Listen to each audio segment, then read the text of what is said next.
Welcome, MagRacer. My name is Jan, and using this strange 1920s affectation, I will teach you the basics of how to control your MagRacer. If you wish to know more about MagRacer, it is a sci-fi physics racer, which we are developing to turn into a 20+ hours course on how to make a game like this in the Godot game engine, a free and open source engine that I think is absolutely fantastic. I'll be flying the organic craft, seen here, in Team Morningstar's colors. However, before we get started, let us disable the AI and let them fall to the track like a bunch of chumps. Haha!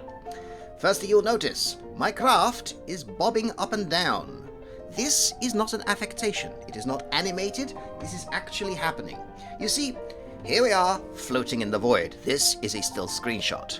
I will use a white ballpoint to delineate the track, and I will use a red ballpoint to delineate the craft.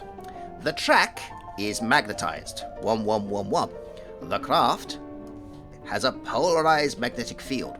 The closer you get to the track, the harder the track will push you away.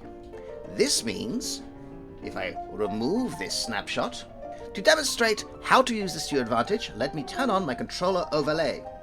Here is my controller overlay. You can see I have all of my controls neatly listed. Firstly, you'll notice my shoulder buttons control strafe. My triggers control accelerate and air brake. To explain why you need to know these, let us see how long it takes to slow down. So I shall accelerate, let go, and take a significant amount of time to come to a rest. See how it goes with a boost. This is because your craft is still heading in that direction. In fact, with some careful stud flying, you can face the opposite direction while you continue moving. This makes cornering very difficult for new racers. Observe, I shall head back to the start. Air brake. And head for the corner. I shall attempt to turn at high speed. Here we are at 380 something kilometers an hour, and I simply cannot turn fast enough. The faster you go, after all, the slower you corner, just like every other piece of physics. Very well, what should I have done? Well, I should have used my brake and strafe to try and control my turn as I make it. Observe. With judicious use of strafing and braking, I can maintain my position on the track to be exactly where I need it to be. One more time. I fluffed that one, but observe this one. This will also help you if you find yourself stuck on the wall. If you do find yourself stuck on the wall, please stop trying to accelerate away from it. Instead, release the accelerator, strafe, and go. One more time. Do not do this. Instead, release the acceleration, turn, strafe, and go. As I head up to this incline here, forgot the word, you will notice it is a little difficult not to bump into the floor. Judicious use of air braking will control that. Air braking does not stop your throttle. Instead, it increases the linear drag. In other words, air resistance will be higher. Let us see how that works on this corner. I'm going to crash down on the ground unless I brake, so I'll brake, control my craft, and then swing back round. Your craft is powered by the magnetic field, so if I turn around and fire this dragon's breath behind me, it'll come back and hit me and launch me into the air, and I will lose control of my craft until I am back in range of the track. Fantastic. Speaking of Dragon's Breath, some people have said that Dragon's Breath is a ludicrous addition to the game. To those people, I say ludicrous, ha! Move! Get out the way. People often mistake me for the rapper Ludacris.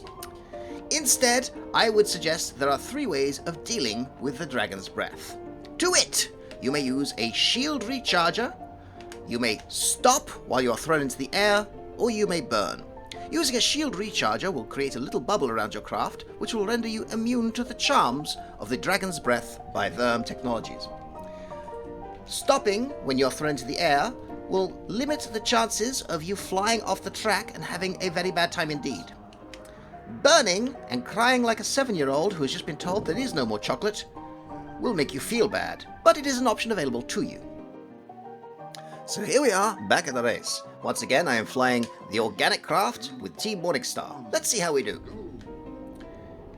Everyone's in my way. Let's pick up a toy and just zoom along.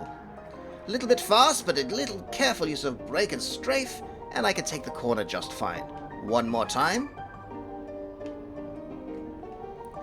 Excellent. I am now safely ahead, and unless anyone is lucky or I make a mistake, both of which cannot possibly happen, I think we'll be just fine. Ah, sweet hubris. Carefully drifting along the corner here.